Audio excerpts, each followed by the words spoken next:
जो मजदूर जिन्होंने देश को खड़ा किया उनको अगर 15 दिन या 1 महीने की सैलरी नहीं दे सकते तो ऐसा विकास का मॉडल हमें बिल्कुल मंजूर नहीं है। भारतीय मजदूर संघ ने किया फरीदाबाद जिला मुख्यालय पर प्रदर्शन कर प्रदेश सरकारों द्वारा श्रम कानून में जा रहे बदलावों को रोकने की मांग की।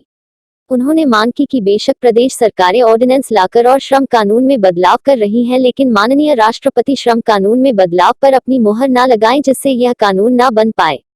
फरीदाबाद जिला मुख्यालय पर प्रदर्शन कर रहे यह मजदूर भारतीय मजदूर संघ के कार्यकर्ता है और यह प्रदेश सरकारों द्वारा श्रम कानून में किए जा रहे बदलावों का विरोध कर रहे हैं। संघ का कहना है कि देश आजाद हुए 78 साल से भी ज्यादा समय बीत चुका है, लेकिन मजदूरों की स्थिति वही है। उनका कहना है कि श्रम कानून के मुताबिक अगर कभी भी कंपनी में लॉकडाउन जैसी स्थिति होती है तो कंपनी की जिम्मेदारी है कि श्रमिकों को उसके घर पर पहुंचाएं और लॉकडाउन की स्थिति का उसको पूरा पेमेंट दे, लेकिन आज की स्थिति में मजदूर सबसे ज्यादा बेहाल है। उन्होंने कहा कि अभी 3 सरकारों ने श्रम कानून में बदलाव का ऑर्डिनेंस लाया है और 8 प्रदेश सरकारें इसी तरह का और बदलाव करने जा रही है। और जो अपनी एक बॉडी है पब्लिक सेक्टर की, public sector employees national confederation, उसमें मेरे ऊपर वित्त सचिव का दायित्व है। सर, आज प्रोटेस्ट कर रहे हैं, क्या मांगे हैं आपकी? हमारी मांगे ये हैं कि आज बड़ी विडंबना है।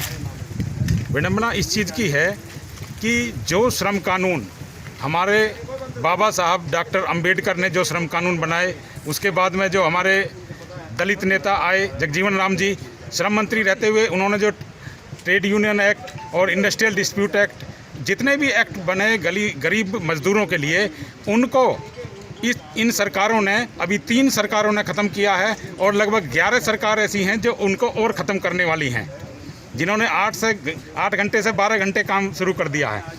और चाहे कोई भी सरकार रही हो, 70 सालों में जिन सरकारों ने 75 साल आज आज़ादी को हो गए, जो सरकार विकास का ऐसा मॉडल नहीं दे पाई कि जो मजदूर जिन्होंने देश को खड़ा किया उनको अगर 15 दिन या 1 महीने की सैलरी नहीं दे सकते तो ऐसा विकास का मॉडल हमें बिल्कुल मंजूर नहीं है। ये बड़ी विडंबना है कि हमारे राष्ट्रपति आज की डेट में दलित हैं और बाबा साहब अंबेडकर और जगजीवन राम जी ने जो कानून बनाए थे, उनको जो ये कानून अभी हटाए हैं प्रदेशों ने, ये कानून अभी हटे नहीं हैं। उन्होंने ज़रूर ऑर्डिनेंस लाके, लेकिन वो ऑर्डिनेंस जब तक लागू नहीं होगा, जब तक राष्ट्रपति जी उस पर साइन नहीं कर देंगे। ऐसे में उन्होंने राष्ट्रपति से मांग की है कि वह ऐसे किसी भी श्रम कानून बदलाव के प्रस्ताव पर हस्ताक्षर कर उसे पारित न करे जिससे मजदूरों का अहित हो। उनकी दुर्गति हुई है, उनकी तनख्वाह भी नहीं दी गई है जी।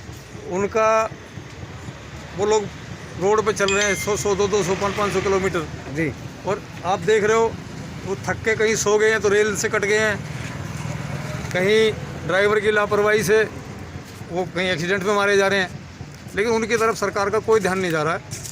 तो फिर उसके बाद सबसे बड़ी एक और समस्या है कि इतनी असंवेदनशील सरकार है कि ये ऐसे माहौल में भी उद्योगपति हैं, उन्हें तो प्रोत्साहन पैकेज दिए जा रहे हैं, लेकिन उन मजदूरों के लिए जिन्होंने 70 साल से देश की सेवा करी है, इस लोगों के 7 पीढ़ियों का उनका इंतजाम करा है, उनकी दुर्गति इतनी हो रखी है, उन्हें 15 दिन के लिए भी ये लोग खर्चा नहीं दे सकते। ऐसी 70 साल से व्यवस्था चल रही है। किस प्रकार की मांगे हैं और क्या क्या आपने मांगी? हमारे ये हैं कि एक तो ये जो श्रम कानूनों में संशोधन है ये तुरंत प्रभाव से वापस हो, किसी भी कीमत पर ये हमें स्वीकार्य नहीं है, भारतीय मजदूर संघ इन्हें स्वीकार नहीं करेगा। नंबर 2, जो प्रवासी मजदूर हैं उनके लॉकडाउन के पीरियड की जो भी सैलरी है उन्हें सबसे पहले दी जाए, उसके बाद में इन लोगों को आर्थिक पैकेज दिया जाए उद्योगपतियों को, अन्यथा उस उद्योग इसका आर्थिक पैकेज का उनका कोई लाभ आम आदमी को मिलने वाला नहीं है।